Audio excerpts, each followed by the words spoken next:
നവകേരള യാത്രക്കിടെ യൂത്ത് കോൺഗ്രസ് പ്രവർത്തകരെ മർദ്ദിച്ച കേസ് അട്ടിമറിച്ചെന്ന ആരോപണത്തിൽ ADGP MR അജിത് കുമാറിനെതിരായ റിപ്പോർട്ട് ഇന്ന് DGP സർക്കാരിന് കൈമാറും. SIT റിപ്പോർട്ടിൽ ഉയർന്ന കണ്ടെത്തലുകൾക്ക് മറുപടിയായി അജിത് കുമാർ ഇന്നലെ DGPക്ക് വിശദീകരണം നൽകിയിരുന്നു. അന്വേഷണ റിപ്പോർട്ടിലെ കണ്ടെത്തലുകൾ പൂർണ്ണമായും നിഷേധിച്ചാണ് MR അജിത് കുമാർ വിശദീകരണം നൽകിയത്. അപർണ കേസുണ്ട് വിവരങ്ങളുമായി. അപർണ, എന്തായാലും ഈ ഒരു കേസുമായി ബന്ധപ്പെട്ട് DGP ഇന്ന് സർക്കാരിന് റിപ്പോർട്ട് സമർപ്പിക്കാനിരിക്കുകയാണ്. അങ്ങനെയാണെങ്കിൽ ഏറെ നിർണായകമാണ് സർക്കാരിന്റെ തീരുമാനം എന്ത് എന്നതുള്ളതിൽ. ഈ ഒരു റിപ്പോർട്ട് ലഭിച്ചതിന് ശേഷം വിശദമായി പഠിക്കുക, കാര്യങ്ങളിലേക്ക് കടക്കുമോ, എന്തായിരിക്കും സർക്കാരിന്റെ നിലപാട്? മുൻ മുഖ്യമന്ത്രി പിണറായി വിജയന്റെ നവകേരള യാത്രയ്ക്കിടെ സുരക്ഷാ ഉദ്യോഗസ്ഥർ യൂത്ത് കോൺഗ്രസ് പ്രവർത്തകരെ തല്ലിച്ചതച്ച കേസിൽ അട്ടിമറിച്ച് ADGP MR അജിത് കുമാറിനെതിരെ റിപ്പോർട്ട് DGP ഇന്ന് സർക്കാരിന് കൈമാറുകയാണ്. ഇന്നലെ ADGP SIT റിപ്പോർട്ടിന് മേലുള്ള വിശദീകരണം DGPക്ക് നൽകിയിരുന്നു. SIT റിപ്പോർട്ട് ADGPക്ക് എതിരായിരുന്നു. ആ റിപ്പോർട്ട് തള്ളിക്കൊണ്ടാണ് അജിത് കുമാർ ഇന്നലെ വിശദീകരണം DGPക്ക് നൽകിയിരുന്നത്. മുൻ മുഖ്യമന്ത്രി പിണറായി വിജയന്റെ ഗൺമാനെ സംരക്ഷിക്കുന്നതിനായി കേസ് ഡയറി തിരുത്തി എന്ന ഗുരുതര ആരോപണമാണ് മുൻ ക്രമസമാധാന ചുമതലയുള്ള ADGP MR അജിത് കുമാറിനെതിരെയുള്ളത്. SIT ആദ്യം റിപ്പോർട്ട് കഴിഞ്ഞ മാസം 23-നാണ് സമർപ്പിച്ചിരുന്നത്. എന്നാൽ ആ റിപ്പോർട്ട് DGP സർക്കാരിന് കൈമാറിയിരുന്നില്ല. ആ വിഷയം തന്നെ വലിയ വിവാദങ്ങൾക്ക് വഴിവെച്ചിരുന്നു.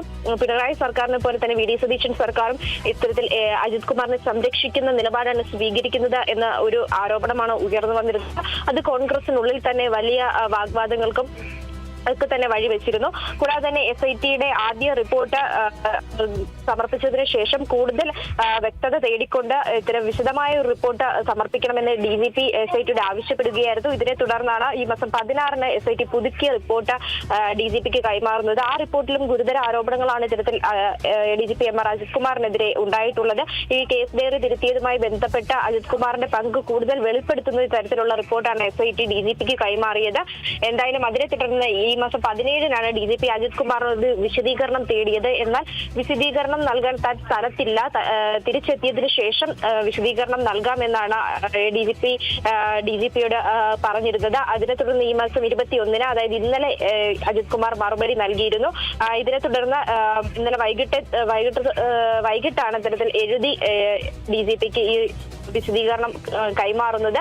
ഈ വിശദീകരണത്തിലുള്ളത് SIT പറഞ്ഞിട്ടുള്ള ആരോപണങ്ങളെ ഒക്കെ തള്ളിക്കൊണ്ടാണ് ഇത്തരത്തിൽ ADGP വിശദീകരണം നൽകിയത്.